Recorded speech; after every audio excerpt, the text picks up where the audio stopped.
Hi hello வணக்கம் நண்பன் நண்பி நான் உங்கள் அரவிந்த். Realme உடைய 11 சீரிஸ் இன்றைக்கி அஃபிஷியலாக சைனா மார்க்கெட்டில் லான்ச் பண்ணிட்டாங்க. இதில் Realme 11 5G அவங்களுடைய பட்ஜெட் செக்மெண்ட்டுக்கான ஸ்மார்ட் ஃபோனாக வந்துருக்கக்கூடிய இந்த ஸ்மார்ட் ஃபோனை பற்றி தான் இன்றைக்கி வீடியோவில் பார்க்க போகிறோம். ஸோ அவங்க ஃபாஸ்ட்டாக வீடியோவில் போய்ட்டு இந்த Realme 11 5G பற்றி பார்த்துட்டு வந்துடலாம்.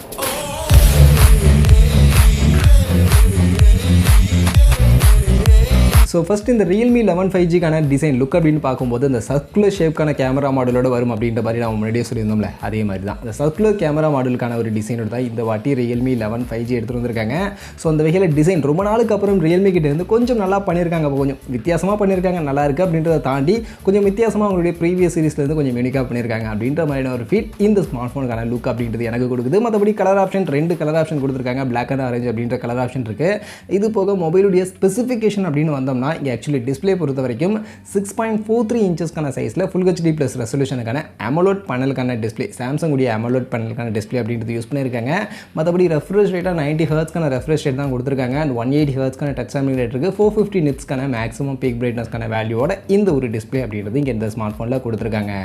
அதே மாதிரி பேட்டரி கெப்பாசிட்டின்னு வந்தோம்னா யூஸ்வலான பேட்டரி அண்ட் ஃபாஸ்ட் சார்ஜிங் தான். 5000 mAhக்கான பேட்டரி அண்ட் அதை சார்ஜ் பண்ண 33 வாட்ஸ்க்கான ஃபாஸ்ட் சார்ஜிங்கான சப்போர்ட் தான் கொடுத்துருக்காங்க. Realme யூஸ்வலாக அந்த 11 சீரிஸ் 10 சீரிஸ் அந்த ஸ்மார்ட் ஃபோனில் கொடுக்கக்கூடிய ஒரு பேட்டரி அண்ட் ஃபாஸ்ட் சார்ஜிங் தான். ஸோ அதில் ஒன்றும் பெருசாக இவங்க இம்ப்ரூவ்மெண்ட்டே பண்ணலை. அதே மாதிரி ப்ராசர் பர்ஃபார்மன்ஸ்னு வந்தோம்னா ஆக்சுவலி இதை வச்சு தான் இவங்க இங்கே மார்க்கெட்டிங்கே பண்ணுறாங்க. ஏன்னா மீடியாடெக்கோட ஒரு புது ப்ராசர் மீடியாடெக் Dimensity 6020 அப்படின்னு சொல்லக்கூடிய ஒரு புது ப்ராசர் இங்கே எடுத்துகிட்டு வந்திருக்காங்க. இது ஒரு 7 nm சைஸில் ஃபேப்ரிகேட் பண்ணியிருக்கக்கூடிய ப்ராசர். இதில் LPDDR4X டைப் UFS 2.2க்கான ஸ்டோரேஜ் அப்படின்றது இருக்கும். அண்ட் இந்த ப்ராசருடைய நேம் பார்க்கும்போது Dimensity 6020 ஆகா பெரிய பேராக இருக்கே, அப்போ பெரிய லெவலான ப்ராசராக இருக்குமோ, பர்ஃபார்மன்ஸ் வேறு லெவலாக இருக்குமோ அப்படின்னு நீங்கள் நினச்சிங்கன்னா அதுதான் தப்பு. ஆக்சுவலி இதோட பர்ஃபார்மன்ஸ் பார்த்தீங்கன்னா உங்களுக்கு Snapdragon 695 இருக்குல்ல, அதை விடவுமே கம்மியான பர்ஃபார்மன்ஸ் தான் கொடுக்கும்.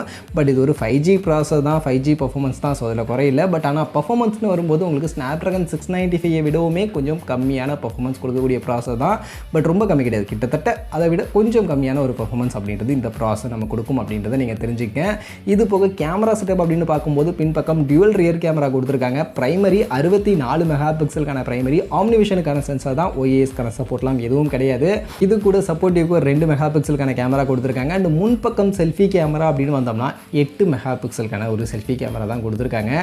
சரி, ஓகே. அடுத்து இந்த ஸ்மார்ட் ஃபோனுடைய அதர் ஃபீச்சர்ஸ்னு பார்க்கும்போது fingerprint scanner, in display fingerprint scanner கொடுத்துருக்காங்க. Dual speaker, Android 13. ஸோ அதெல்லாம் காமனாக எப்பவும் போல இருக்குது. அண்ட் டெடிகேட்டட் SD கார்டுக்கான ஸ்லாட்டும் கூட இந்த Realme 11 5Gயில் இருக்குது.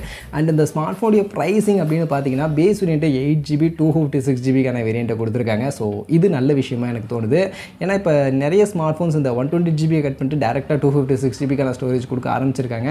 ஸோ அந்த மாதிரி கொடுத்தாங்கன்னா நல்லா இருக்கும். ஏன்னா இன்டர்னல் ஸ்டோரேஜ் அப்படின்றது ரொம்பவே முக்கியம். அது நம்ம எக்ஸ்ட்ராவாக மெமரி கார்டு ஸ்லாட் இருக்குது, மெமரி கார்டு நம்ம போட்டுக்கலாம் அப்படின்னாலுமே இவங்க டெடிகேட்டடாக கொடுக்கக்கூடிய அந்த ஸ்லாட் UFS 2.2க்கான ஸ்டோரேஜோடலாம் கொடுப்பாங்க.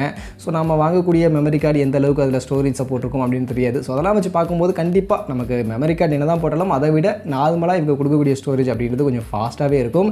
ஸோ அந்த வகையில் கொஞ்சம் ஹையர் ஸ்டோரேஜ் ஆப்ஷன் கொடுக்கறது கண்டிப்பாக என்னை பொறுத்த வரைக்கும் நல்ல விஷயம். அதை இவங்களும் கொடுத்துருக்கிறது ஓகே. பட் இதோட ப்ரைஸிங் அப்படின்னு பார்க்கும்போது ஆக்சுவலி சைனாவில் லான்ச் பண்ணிருக்கக்கூடிய ப்ரைஸிங் இந்தியன் மணிக்கு கன்வெர்ட் பண்ணோம்னா 18,000 மாதிரியான ப்ரைஸிங்க்கு ஆக்சுவலி இப்போதைக்கு சைனா மார்க்கெட்டில் இந்த Realme 11 5G அப்படின்றது லான்ச் பண்ணியிருக்காங்க. ஸோ அந்த ப்ரைஸிங்க்கு இந்த ஸ்மார்ட் ஃபோனுடைய ஃபீச்சர்ஸ் பார்க்கும்போது கண்டிப்பாக கேமரா சுத்தமாகவே எனக்கு செட் ஆகாது. கேமரா கண்டிப்பாக இம்ப்ரூவ் பண்ணியிருக்கணும். 64 மெகாபிக்சல் ஆம்னிவிஷன் கேமரா ஆகட்டும், இல்லை முன்பக்கம் மெயினாக அந்த 8 மெகாபிக்சலுக்கான செல்ஃபி கேமரா ஏன் தான் இப்படி பண்ணியிருக்காங்கன்னு தெரியல. மற்றபடி கண்டிப்பாக இந்த மாதிரியான ஃபீச்சரோட இந்த மாதிரி 18,000 மாதிரியான செக்மெண்ட்டுக்கு இந்த ஸ்மார்ட் ஃபோன் இந்தியன் மார்க்கெட்டுக்கு வந்துச்சு அப்படின்னா கண்டிப்பாக ஒர்க் அவுட் ஆகாது, செட்டே ஆகாது. அதனால் கண்டிப்பாக சேஞ்ச் பண்ணி தான் கொண்டு வருவாங்கன்னு நினைக்கிறேன். மெயினாக செல்ஃபி கேமராவது 16 மெகாபிக்சலுக்கான செல்ஃபி கேமராவாக மாற்றி தான் மோஸ்ட்லி இந்தியன் மார்க்கெட்டுக்கு கொண்டு வருவாங்க.